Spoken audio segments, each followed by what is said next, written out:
So I've been on Twitter going in. I'm fucking ham on Twitter. Because like I said in that video a long time ago, I won't name it because I don't want nobody flagging it. But it's talking about the situation.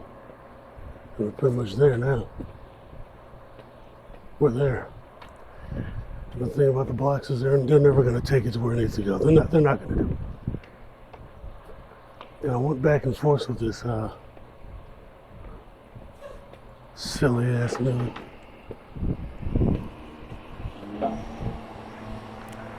And pretty sure he was an agent. You know, yeah, I already know how this shit is. He was talking all crazy. And I was going in on Martin Luther King, and I'm like, dude wasn't really that effective. I brought up the JFK thing. He's like, oh, you're Mr. Smart Guy, blah, blah, blah, blah, blah. You know, sarcastic. I'm like, look, at the end of the day, guy, motherfucker talked all that shit. Then he got the contents of his character splattered all over the fucking street. And that's what happened. As we all know. Well, you're outgunned, you're outmanned, you're outsmart. No, mind you, this nigga's pretending to be black. But like I said before, when it comes to these pet black leaders, when you're not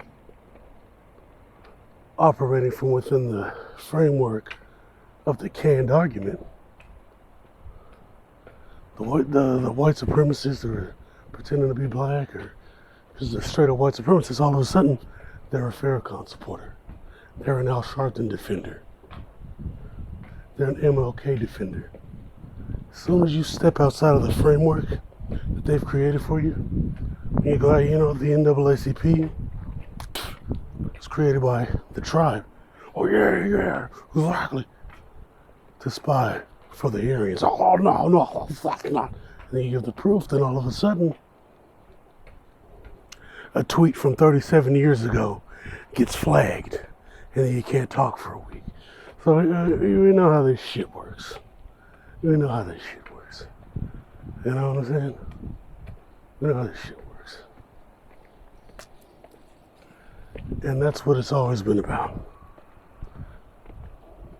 I come from an angle outside of the framework so that they can't argue the same bullshit over and over again. Because that's how they keep going. That's how the Aryan works. White supremacists, the Aryan, whatever you want to call these pieces of shit. This is how they work. They create a narrative. They control both sides of the argument. They keep you within the confines of this argument that they control both sides of so that you're arguing nothing. You're running around in circles and you're wasting time. So they'll be like Al Sharpton and Black Lives Matter did it. So I nullify that. I go, Black Lives Matter is the government. Doesn't matter which part of the government, Democrat or Republican, I don't give a shit. Black Lives Matter is the government. Your vote doesn't matter. If it doesn't matter and vote is just a reassurance ritual, what's the next step?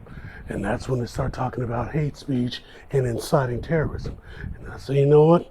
Terrorism is just white inconvenience. When we inconvenience them, that's terrorism. When they inconvenience us, it's a lone wolf.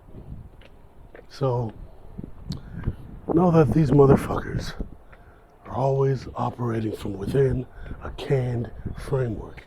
And the thing you should do is just nullify the framework. Nullify it. Al Sharpton's an agent. He was spying on James Brown. The NAACP was a honeypot organization started by the tribe to spy on blacks for the whites. Even though they already had that argument. The NOI, same thing, honeypot organization to round up Garvey supporters, especially those from the African Legion. And anybody who knows the real story about the African Legion and why my video on the African Legion always gets deleted, look it up. So when you do that and you take away this canned argument that they always have, because I made a whole video about the canned argument, I just realized that they just deleted the sound. I was like, holy shit, that's a bitch ass move, but alright, whatever. Anyway, yeah. They bring these canned arguments and they argue and waste your time with these canned arguments, and then these canned arguments spread. And then when you tell the truth, they say it's hate speech, or they say it's propaganda or lies. And then 10 years later, they admit that they were full of shit. Speaking of 10 years later, look what happened. The New York Times has admitted what I've said for years. America staged a coup in Ukraine. The CIA has a bunch of secret black sites all over Ukraine. And it all started when? 10 years ago, 2014. Just like we've been saying for years. They just admitted it. Why? Because they control all sides of the argument. And when you step outside their framework, especially too early, that's hate speech, that's inciting terrorism, that's spreading propaganda, it's bullying. I got a bully strike. So yeah, man, fuck these guys. But I ain't got nowhere, I'm just on Twitter. Bitch.